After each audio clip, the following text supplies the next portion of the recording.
হাজি সাহেবের সাথে একটু কথা আছে বুঝছো, কথাটা বলে আসি না। ঠিক আছে নন। আসসালামু আলাইকুম হাজি সাহেব, কেমন আছেন? ওয়ালাইকুম আসসালাম। আরে ওসি সাহেব কি অবস্থা তোমার? বসো বসো হ্যাঁ, বসো সমস্যা নাই, আপনি মুড়ি বসো, খান, বসো। আপনি বসেন, আপনি বসেন। না বসো। আচ্ছা, সমস্যা নাই। কি মনে করে আপনি কি সব পান নাই? পাঠাই দিছি তো। আরে না না না হাজি সাহেব, আপনি কি বলেন? ওটা তো আমি পাইছি, ওটার কোনো সমস্যা নাই। আসলে হয়েছে কি, আমার তো ওই থানায় ট্রান্সফার হয়ে গেছে বুঝছেন।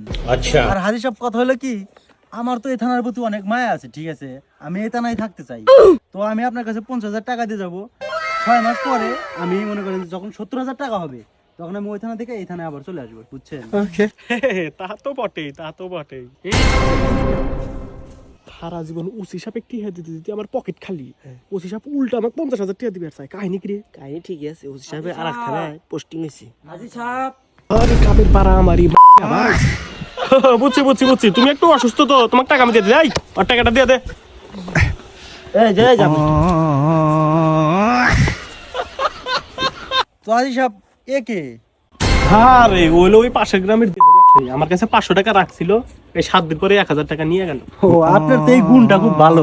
আর আমার টাকা নিয়ে প্যারা নেন না, আমি টাকা পাঠাই দেবো না, তাহলে আমি যাই নাকি? আচ্ছা ঠিক আছে। আচ্ছা ঠিক আছে, আসো। ও 50,000 টাকা পাইতেছি, আমার শরীর যে কি গরম হয়ে গেছে। ওসি সাহেব তাহলে থাকেন, আমি একটু পেশাব করে আসি। শালা তুই খালি কামে ফাঁকি দেস, তাড়াতাড়ি আসিস। দিলাম তো আজ ঘুম ভাঙ দিয়া, ঠিক আছে। আজ হলো বোধহয় জীবন ওসি সাহেব এই যে টাকাটা রাখেন।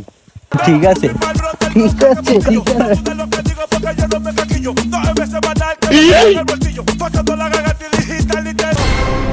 আছে আসল পায়া, সিপাহীন আছে শতকে 10, আর আঙ্গ সুদারও আজিন আছে ফসা ফস। खत्म bye bye tata goodbye गया